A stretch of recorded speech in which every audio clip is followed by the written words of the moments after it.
Hello friends, Radhe Radhe.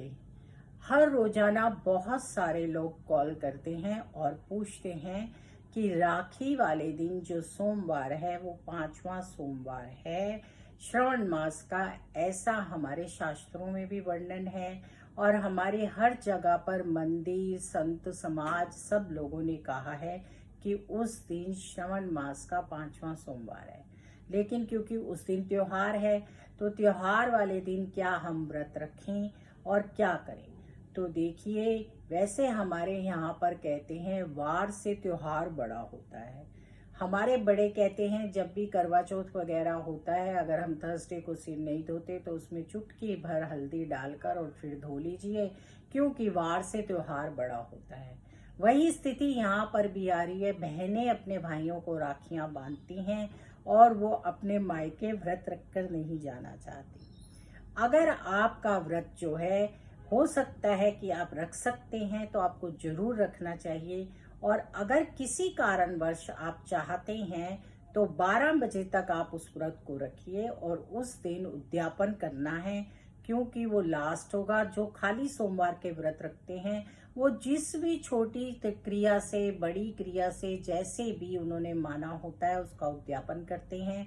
और अगर आपने उस दिन उद्यापन करना है तो आप उद्यापन करने के बाद 12 बजे अपना व्रत खोल सकते हैं। और इसके अलावा आप एक काम और कर सकते हैं, वो ये है कि आप लोग प्रदोष का व्रत रख लीजिए। और प्रदोष क्योंकि शंकर भगवान का व्रत होता है और प्रदोष वाले दिन भी आप उद्यापन कर सकते हैं। तो आप देखिए कि आपका मन क्या कहता है करने को, क्योंकि ये तो सत्य है कि उस दिन श्रावण मास है। और मैं भी सोमवार के व्रत हमेशा ही रखती हूँ, इसलिए मैं तो व्रत रखूंगी ही। पर आपको नमक नहीं खाना होता, लेकिन जो लोग नमक खा लेते हैं तो उनको तो कोई असर नहीं पड़ेगा। अगर हम व्रत की कथा पढ़ें तो उसमें आता है कि सोमवार का जो व्रत होता है वो 3 पहर का होता है। उस हिसाब से देखें तो भी हम तीसरे पहर अपने व्रत को खोल सकते हैं। तो जो नमक खाते हैं उनको तो कोई दिक्कत नहीं है, पर जो मीठा खाते हैं वो लोग जो है 12 बजे तक तो जरूर रखिए, क्योंकि जब राखी का समय शुरू होगा उसके बाद आप अपना व्रत खोलिए, और वो समय तो 1 बजे के बाद ही है।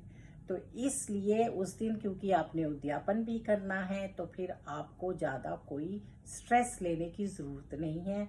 और अगर आप उस दिन पूरा दिन ही व्रत नहीं रखना चाहते तो मेरी राय है कि प्रदोष वाले दिन उद्यापन कर दीजिए और प्रदोष वाले दिन ही व्रत रख लीजिए।